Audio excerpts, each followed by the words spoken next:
Election commission के रुकन बाबर हसन भरवाना ने कहा है कि हैरान हूं कि 1 लाख से जायद वोटों में रद्द-बदल की हिम्मत कौन कर सकता है। इलेक्शन कमीशन में इंतखाबी ज़िम्मेदारियों की समाअत हुई जिसमें NA 235, NA 236 कराची का मामला ज़ेर गौर आया। इलेक्शन कमीशन ने NA 235 और NA 236 कराची इंतखाबी उज़रदारियों पर फैसला महफूज कर लिया। इलेक्शन कमीशन के रुकन बाबर हसन भरवाना ने कहा कि पूरे मुल्क से फार्म 45 की शिकायत हैं।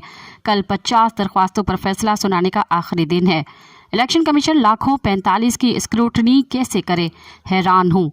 1 लाख से जायद वोटों में रद्द-बदल करने की हिम्मत कौन कर सकता है। इलेक्शन कमीशन सिंध के रुकन निसार दुरानी ने कहा कि NA 235 और NA 236 के ROs ने रिपोर्ट्स जमा करवा दी हैं। क्या ये मामलात इलेक्शन ट्रिब्यूनल्स को भिजवा दें? दरख्वास्त गुजार के वकील ने मौक़िफ़ इख्तियार किया कि हमारी सिर्फ एक दरख्वास्त है कि फार्म 45 और फार्म 47 में फ़र्क है। सिंध हाई कोर्ट ने इलेक्शन कमीशन को 22 फरवरी तक फैसला सुनाने की हिदायत की है। मज़ीद ख़बरन ऐं तफ़सीलात लाइ विज़िट कयो असांजी वेबसाइट www.awamiNewsHD.com ऐं ॾिसंदा रहो अवामी न्यूज़ HD।